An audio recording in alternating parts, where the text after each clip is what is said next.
Just ahead on CTV News, the region is bracing for coastal flooding.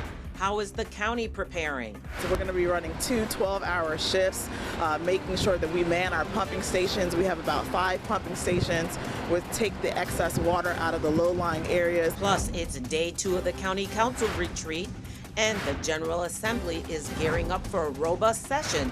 Those stories and more up next on CTV News.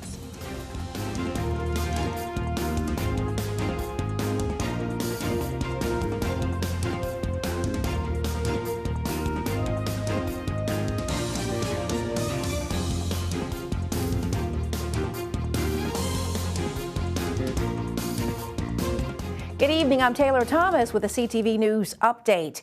As the entire Washington metro region deals with a flood watch, the county is stepping up and offering sandbags to residents today. The Department of Public Works and Transportation distributed sandbags to county residents this afternoon. The bags will be available at 3 locations, including the Brandywine, Ammondale, and DRC Road Maintenance Facility until January 11th from 8 a.m. until 3 p.m. Officials say the agency started its sandbag program last year. I want to make sure that residents know that you can come and pick up to 15 bags at any point in the 10 a.m. or 8 a.m. To 3 p.m. time frame. Residents from now to Thursday, you can pick up sandbags because we're also seeing that there is possible storms coming toward the end of the week. So we want to make sure residents are prepared. Meantime, the Prince George's schools actually dismissed students 2 hours early today, and all evening activities have been canceled. As heavy rain continues to pour into our region, the Maryland State Highway Administration says drivers can expect flooding on parts of the Beltway and in low-lying communities like Upper Marlboro and Accokeek. Maryland drivers can expect to see some flooded roadways throughout the evening. The National Weather Service forecasts that today's downfall will continue into Wednesday morning. Some parts of the region could even get up to 5 inches of rain. It does not take more than a couple of inches of water running across a roadway to float a car. If you get in that situation and you're starting to get taken away by running water and your engine stalls out, then we got another set of problems there. So turn around, don't even take a chance. There's plenty of crisscross routes that you can get around. Might take you a few extra minutes. So don't be in a hurry behind the wheel if you got to get out today. For the latest information on Maryland roads, visit the website right there on your screen. The Prince George's County Council continued its tour of the county today, billed as One County, One Council, United We Stand. The 2-day event is aimed at fostering unity among the council members. The first stop of the 2-day field trip was Addison Plaza in Seat Pleasant, where some businesses are struggling to survive. Members gathered inside the training source, which provides, among other things, job training. Another stop today was Westphalia Community Center in Councilmember Walla Blagay's district.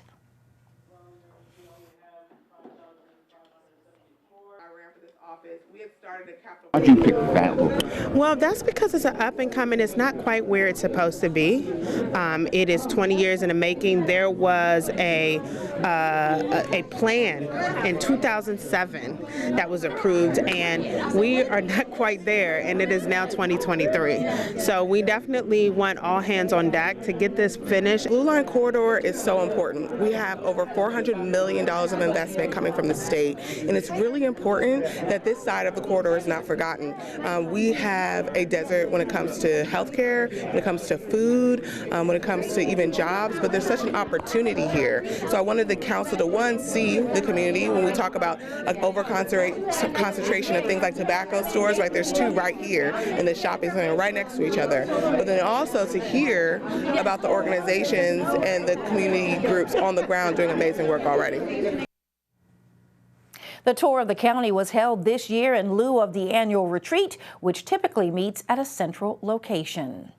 Decency will be the focus of the 2024 legislative session in the State House. The Speaker of Maryland's House of Delegates, Adrian Jones, says lawmakers will be focused on a decency agenda. It follows 465 police reports of hate-based crimes, the highest number of reports in a 10-year span. Also on her agenda, juvenile crime, transportation, balancing the budget, affordable housing, and increasing mental health services. Meantime, new leadership roles have been given out in the Maryland State House. Speaker of the House, Adrian Jones, has appointed Delegate Nicole Williams, who represents District 22 in Prince George's County, to Vice Chair of the House Democratic Caucus. Jones has also appointed 4 new Deputy Majority Whips, which includes Delegate Karen Tolles from District 25 here in Prince George's County. It is that time of year where Maryland Democrats do a meet and greet prior to the kickoff of the Maryland General Assembly. The #1 topic this legislative session, a diminishing budget. The #1 priority of the General Assembly every year is the budget, making sure they pass a balanced budget that's really fiscally prudent, socially responsible. And this year we have some challenges in terms of the amount of revenue coming in versus our expenditures. And so I'm confident, of course, that the General Assembly will pass something. Of course, it has to be balanced, but that also takes in mind the long-term investments we need as a state. I think at the end of the day, what we're seeing is normalized revenue. This is not a decline. It's just that we had an extraordinary revenue from the federal government over the last few years as we've emerged from the pandemic. We're back to normal times. And so that means we have to be prudent. We have to manage the budget well. We have to prioritize, and we got to sharpen the pencils to make sure that we're investing in the right things. Tomorrow's legislative session begins at noon.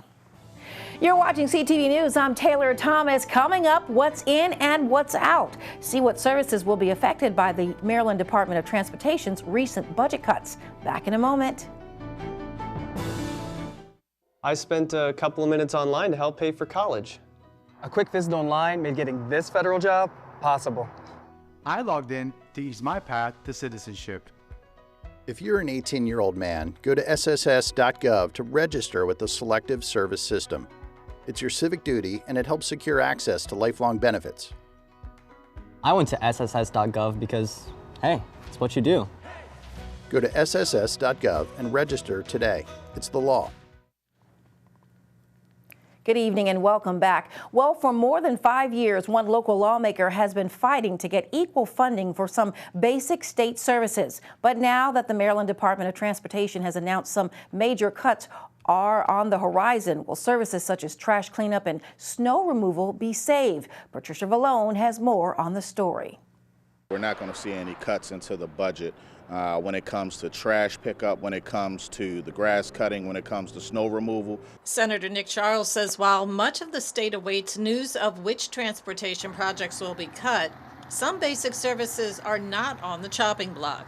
Charles fought for years as a delegate to get equal transportation funding for Prince George's.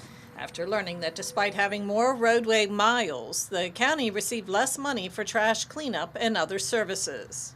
The District 3 shop for Upper Marlboro, which has been neglected for years and underfunded for years, we're actually in good shape this coming session. State and county transportation officials now meet monthly to discuss concerns and issues. We're opening into the entire Prince George's County community to come in, meet with the actual stakeholders, say exactly where the problems are, where the issues are happening in their communities, and we'll have the folks actually take those issues.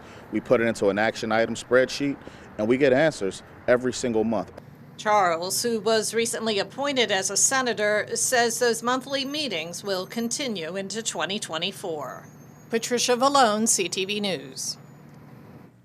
Senator Charles says it's more likely that some larger construction projects will be cut under the next MDOT budget.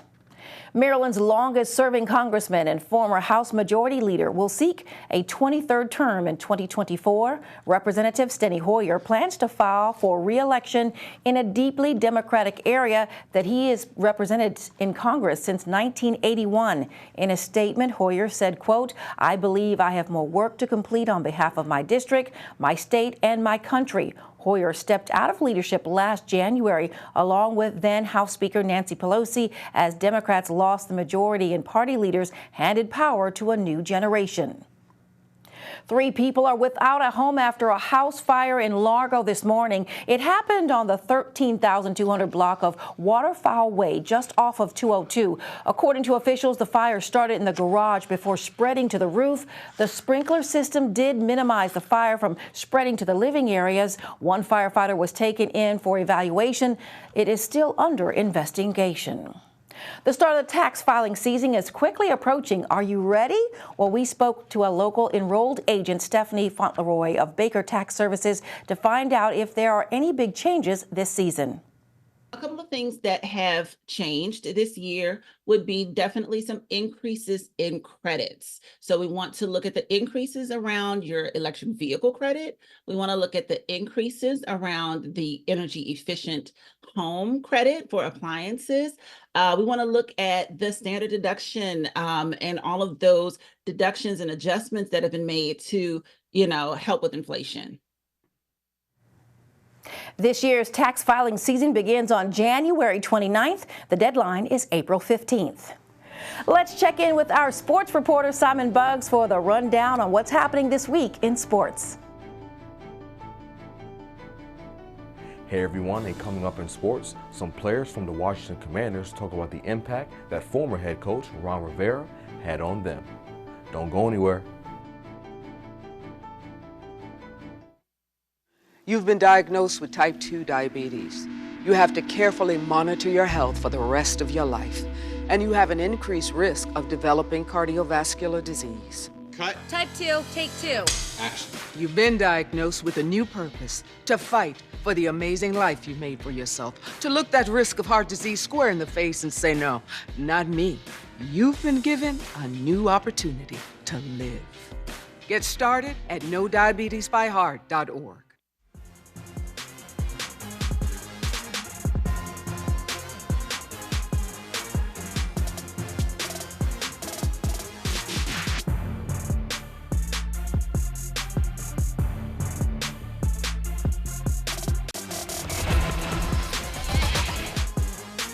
Okay, everybody, we begin your Tuesday sports page with some NFL news.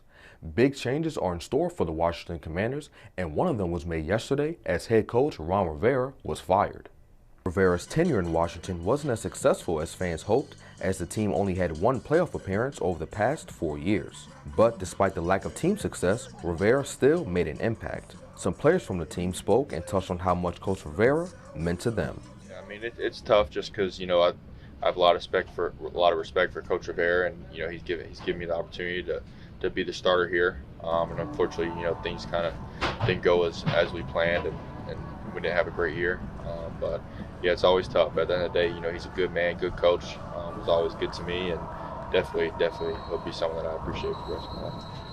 I went through a lot of tough days here. I probably have tougher days and better days, and he's been there. I lost my mom. I've been cut 1,500 times. I mean, I've been through everything that you can possibly imagine, and he's been there.